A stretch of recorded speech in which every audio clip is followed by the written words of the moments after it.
نحمده ونصلي على رسوله الكريم اما بعد فاعوذ بالله من الشيطان الرجيم بسم الله الرحمن الرحيم والذين يقولون ربنا هب لنا من ازواجنا وذرياتنا قرة اعين واجعلنا للمتقين اماما. Dear audience, Assalamu alaikum wa rahmatullahi wa barakatuh. میں پروفیسر ڈاکٹر صفت اللہ خان تبلیغ القرآن کے سلسلے میں آپ سے مخاطب ہوں. ابھی میں نے سورۃ الفرقان کی آیت نمبر 74 کی تلاوت فرمائی. پچھلے درس میں ہم سورہ فرقان کی پارہ 19 کی آیت نمبر 63 سے یہ 74 تک ان آیات میں جو عباد الرحمن کی جو صفات بیان ہوئی ہیں، اللہ کے نیک بندوں کی جو صفات بیان ہوئی ہیں، مومنین کی جو صفات بیان ہوئی ہیں، وہ ہم پچھلے درس میں ہم نے ذکر کیے. تو اب اس آیت میں اللہ کے نیک بندوں کی جو اگلی صفت بیان ہوئی ہے وہ یہ ہے کہ وہ یہ دعا کرتے ہیں کہ مفہوم اس کا یہ ہے کہ اپنے بیوی بچوں کے لیے یہ دعائیں کرتے ہیں کہ اس کو سے آنکھوں کی ٹھنڈک ملے، وہ ان کی آنکھوں کی ٹھنڈک بنے، یعنی قرآن و سنت کے تابع رہیں اور وہ نیک کام کریں تاکہ اس سے اس کو دل کو سکون پہنچے، والدین کے دل کو سکون پہنچے اور وہ قرآن و سنت کے متبع رہیں. تو اس سے پہلے ہم ترجمے کی طرف آتے ہیں، پھر تو اس کی تفسیر پہ بات کرتے ہیں. والذین، اور وہ لوگ، یقولون، جو کہتے ہیں، ربنا، اے ہمارے رب، حب لنا، عطا کر، ہم کو دے دے، ہم کو عطا کر، من ازواجنا، ہماری بیویوں سے، ہماری عورتوں سے، وذریاتنا، اور ہماری اولاد کی طرف سے، قرۃ، ٹھنڈک، اعین، آنکھوں کی، یعنی آنکھوں کی ٹھنڈک عطا فرما، آنکھوں کی ٹھنڈک عطا کر، وجعلنا، اور کر ہم کو، بنا دے ہم کو، للمتقین اماما، متقین کا امام بنائے، متقین کا، پرہیزگاروں کا، نیک لوگوں کا امام بنا. یعنی ہمارے جو سبارڈینیٹس ہوں وہ سارے کیا ہوں، نیک ہوں، متقی ہوں. ہمارے جو اولاد ہوں، اہل و عیال ہو، وہ متقی بنے تاکہ ہم اس کے امام رہیں، ہم اس کے مشر ہوں. یا ہمارے جتنی شاگرد یا جتنے ہمارے سبارڈینیٹ ہوں، رعایا ہوں، وہ سارے کیا ہوں، متقی ہوں. اس کو نیک بنا، متقی بنا، اللہ سے ڈرنے والے بنا، ایسے لوگ ہمیں امام بنا. اور اس کی ابھی تفسیر کی طرف آتے ہیں. والذین یقولون ربنا حب لنا من ازواجنا وذریاتنا قرۃ اعین. تو اس کے بارے میں تفاسیر لکھتے ہیں کہ مومنین کی یہ صفت ہوگی کہ وہ اپنے رب سے یہ دعا کرتے رہیں گے، اپنے رب سے مانگتے رہیں گے کہ ہماری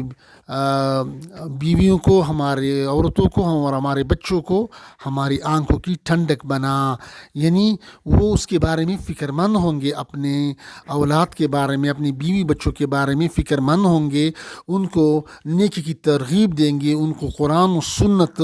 کا پابند بنانے کے لیے اس کو دعوت دیں گے، اس کو تبلیغ کریں گے، اور اس کی جتنے اہل و عیال اس میں آتے ہیں اس سب کو وہ نیک کاموں کی طرف، قرآن و سنت پر عمل کرنے کی ترغیب دیں گے، اس کی دعوت دیں گے، اور پھر اس پہ نظر رکھیں گے. یعنی یہ نہیں کہ وہ صرف اپنے آپ عبادت صرف خود جو ہے نا مسجد میں بیٹھا رہے اور اپنی بیوی بچوں سے بے فکر رہے، اس کی فکر کی کیا وہ بھی نماز پڑھتے ہیں، وہ بھی قرآن کے ترجمہ کے ساتھ مفہوم کو انہوں نے سیکھا ہے، یا اس کے لیے آپ نے کوئی بندوبست کیا ہے، یا انہوں نے قرآن و سنت کو ترجمے کے ساتھ اس کو سیکھ لیا ہے تو ابھی اس پہ عمل کرتے ہیں یا نہیں. اپنی اس کی جو روزمرہ زندگی میں ہے اس کا وہ کردار کیا ہے، بیوی بچوں کا کردار کیا ہے، اگر وہ چھوٹے ہیں تو کیا کام کر رہے ہیں، اگر وہ بڑے ہیں تو وہ اس کی پہ نظر رکھیں کہ وہ کیا کام کر رہے ہیں، وہ اپنے معاملات وہ قرآن و سنت کے مطابق کر رہے ہیں یا نہیں کر رہے ہیں، یہ وہ لوگوں کے لیے احسان کا معاملہ کرتے ہیں یا لوگوں کے لیے تکلیف کا باعث بن رہے ہیں، تو اس طرح وہ اس پہ نظر رکھیں گے، اپنے تمام جو ہے نا اپنے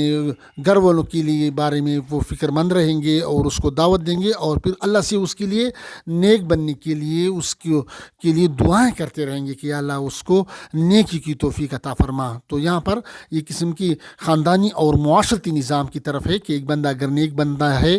تو اس نے صرف اپنی آپ کی فکر نہیں کرنی ہے، بلکہ اپنے تمام آل و عیال کی اور اس کی جتنے میں آتے ہیں، اس کی جورسڈکشن میں آتے ہیں، اس کی رعایا میں آتے ہیں، ان سب کی فکر کرنی ہوگی اور اس کے لیے اس پر نظر رکھنا ہوگا تاکہ اس کو قرآن و سنت کی طرف اس کو راغب کیا جا سکے اور اللہ سے اس کے لیے دعا مانگا کریں، کیونکہ وہ دلوں کا بدلنے والا تو اللہ ہے۔ یعنی دعوت آپ دیں گے، اس کے لیے ذرائع آپ اس کے لیے قرآن و سنت کی اس کو پڑھانے کے اسباب یا ذرائع کی کوشش آپ کریں گے، پھر اس کو عمل کی ترغیب دیں گے۔ اب اس کو دل پہ یہ بات پھر دل میں اتارنی ہوتی، پھر اللہ کا کام ہے، تو اس کے لیے پھر اللہ سے وہ نیک بندے دعائیں کریں گے کہ یا اللہ اس کو ہماری قرآن و سنت کا پابند بنا اور ہمارے اہل و عیال کو قرآن و سنت کا پابند بنا، تاکہ اس سے ہمیں آنکھوں کی ٹھنڈک ملے، یعنی اس کو دیکھ کر اس کو سکون ملے، آنکھوں کو سکون ملے۔ جس طرح کہ کسان ہوتا ہے نا، وہ فصل جب کاشت کر لیتا ہے نا، اور جب وہ فصل اگ جاتا ہے اور وہ پھر لہلہانے لگتا ہے، تو اس کو دیکھ کر اس کی آنکھیں ٹھنڈی ہوتی ہے اس کسان کو، تاکہ یعنی اس کی محنت رنگ لے آتی ہے، تو اس کو دیکھ کر اس کو دل حشاش بشاش ہوتا ہے، آنکھیں ٹھنڈی ہو جاتی ہے، خوش ہو جاتی ہے، اس کا دل خوش ہو جاتا ہے، دل کو سکون اور راحت مل جاتی ہے۔ تو اسی طرح اس مومن کے عباد الرحمن کے جو اہل و عیال ہوتے ہیں، اس کی بیوی بچے ہوتے ہیں، وہ اگر جب نیک کام کرتے ہیں تو اس نے چونکہ اس کے ساتھ محنت کی ہوتی ہے، اس کو قرآن و سنت سکھایا ہوتا ہے، پڑھایا ہوتا ہے، اس کے لیے قرآن و سنت کے پڑھانے کے انتظامات کیے ہوتے ہیں۔ یعنی اگر ہم آج کے دور میں دیکھیں نا، دنیاوی کے لیے بچوں کو دنیاوی تعلیم دینے کے لیے آپ بڑے بڑے فیسوں ادا کرنے پڑتے ہیں، بڑے بڑے اسکولوں بڑے بڑے کالجوں میں داخل کرنا پڑتا ہے، تو یہ بھی کوئی دین میں اسلام میں منع نہیں ہے، لیکن ساتھ ساتھ اس کو قرآنی تعلیم بھی دینا فرض ہے، ضروری ہے، تاکہ وہ پھر سے قرآن سے اللہ کو نہ بھول سکے، پھر وہ جو ہے صرف دنیاوی چکا چون میں دنیا کے ہمیں عیش و عشرت میں کہیں وہ گم نہ ہو جائے، شیطان اس کو پسلا نہ لے، کیونکہ اگر اس کے پاس قرآن کی روشنی نہیں ہوگی، اس کے دل میں قرآن کی روشنی نہیں ہوگی، قرآن کے معنی و مفہوم سے اگر وہ بے خبر ہوگا، تو پھر اس کو شیطان آسانی سے وہ ورغلا پسلائے گا۔ لیکن اگر اس کے پاس اس کے دل میں قرآن کی روشنی ہو، قرآن و سنت کی روشنی ہو، اللہ کا خوف ہو، تو پھر وہ دنیا کی شیطان کی سازشیں، شیطان کی کوششیں اس کو ورغلا نہیں سکیں گی۔ وہ جہاں بھی جائے گا وہ خیر کا سبب بنے گا، وہ ایک قسم کا وہ قرآن و سنت کا ایمبیسڈر بن کے جائے گا، قرآن و سنت کا سفیر بن جائے گا، چاہے وہ فارن جائے، چاہے وہ کفار کے ممالک میں جاتا ہے، چاہے ملحدین کے محفلوں سے اگر اس کا گزر ہو، چاہے جہاں پہ بھی ہوگا اس سے خیر پھیلے گی اور وہ قرآن و سنت کا ایک سفیر بن کر ابھرے گا انشاءاللہ۔ تو یہ ہے کہ اس مومنین کی صفت کیا کہ اپنی بیوی بچوں کے لیے اس کو نیکی کی ترغیب دینا اور پھر اس پہ نظر رکھنا اور اس کے لیے اللہ سے مانگنا، دعا کرتے رہنا۔ اور اگلی وجعلنا للمتقین اماما، اور اللہ ہمیں بنا دے متقین کا امام بنا دے، پرہیزگاروں کا امام بنا دے، پرہیزگاروں کا مشر بڑا بنا دے، امیر بنا دے، یعنی مومنین کا ہمیں امیر بنا دے، یعنی منافقین کا امیر نہ بنائے، یعنی ہمیں امیر المومنین بنا دے، امیر المومنین یعنی مومنین کا امیر، مومنین کا مشر۔ ایسا نہ ہو کہ منافقین کا مشر ہو یا جو ہے نا دوسرے برے لوگوں کا، شیطانی لوگوں کا مشر ہو، نہیں، ہمیں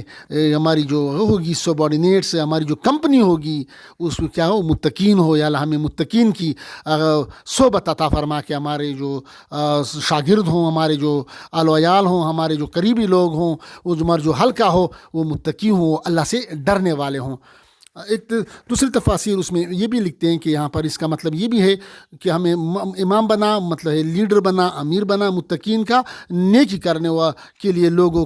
کا میں ہماری، تاکہ لوگ اقتدا کریں، یعنی ہمیں اللہ عطا فرما علم عطا فرما اور وہ زہد اور تقوی عطا فرما کہ نیک لوگ پھر ہماری اقتدا کر سکیں، پرہیزگار لوگ ہماری اقتدا کر سکیں، یعنی علم و تقوی میں ہماری اقتدا کی جائے اور ہم سے دوسروں کو دینی نفع حاصل ہو۔ تو اس کا یہ ایک مفہوم یہ بھی ہے کہ ہمیں متقین کا امام بنا، نیک لوگوں کا بنا، یعنی ہم ایسی نیک کام کریں کہ وہ تقوی کے کام کریں تاکہ دوسرے اس کی دیکھا دیکھی دوسرے لوگ اس پر اس کا اقتدا کریں، نیک کام کریں، اور لوگوں کو ایسا نہ ہو کہ ایسے کام کریں کہ شرکیات و بدعت رائج کریں نعوذ باللہ کے پھر اس کا وبال ہم پہ پڑیں، یعنی وہ ایسے کام کریں جو قرآن و سنت کے مطابق ہوں تاکہ اسی میں ہم لوگ ہماری اقتدا کریں۔ اللہ پاک ہمیں قرآن و سنت کو سمجھنے، اس کو سیکھنے، سمجھنے اور اس پر عمل کرنے کی توفیق عطا فرمائے۔ وما علینا الا البلاغ۔